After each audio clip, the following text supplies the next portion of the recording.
പീഡാനുഭവ ദിനങ്ങളിലൂടെ കടന്നുപോകാൻ ശക്തി പകർന്നത് പ്രാർത്ഥനയാണെന്ന് ജയിൽ മോചിതനായ കർദിനാൾ George Pell.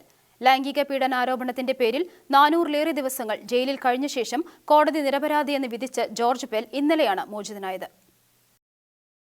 വിശുദ്ധവാരത്തിൽ എല്ലാ ആരോപണങ്ങളിൽ നിന്നും സഹനങ്ങളിൽ നിന്നും ഉയർപ്പായിരുന്നു കർദിനാൾ ജോർജ് പെല്ലിന്റേത്. ഈ ഈസ്റ്റർ തനിക്ക് ഏറെ പ്രാധാന്യമുള്ളതാണെന്ന് കർദിനാൾ വെളിപ്പെടുത്തി.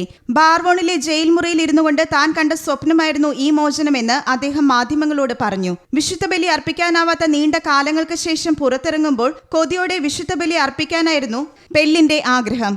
ചെയ്യാത്ത കുറ്റത്തിന്റെ പേരിൽ മാധ്യമങ്ങളിൽ നിന്നും ജനങ്ങളിൽ നിന്നും അപമാനങ്ങൾ ഏൽക്കുമ്പോൾ താൻ ഹൃദയത്തോട് ചേർത്ത് പിടിച്ചത് പ്രാർത്ഥന മാത്രമായിരുന്നുവെന്നും കർദിനാൾ പറഞ്ഞു.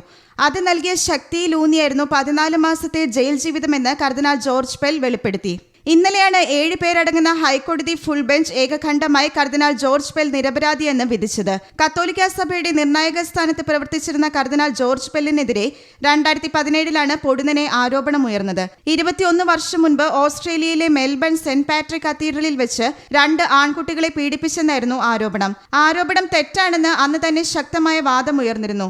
നിർണായകമായ വത്തിക്കാനിലെ സാമ്പത്തിക കാര്യാലയത്തിന്റെ ചുമതലക്കാരനായിരുന്നു പെൽ. വത്തിക്കാനിലെ സുപ്രധാന തീരുമാനങ്ങൾ കൈക്കൊള്ളുന്നതിനായി മാർപ്പാപ്പ രൂപീകരിച്ച 8 കർദിനാൾമാരുടെ സമിതി അംഗം കൂടിയായിരുന്നു കർദിനാൾ ജോർജ് പെൽ.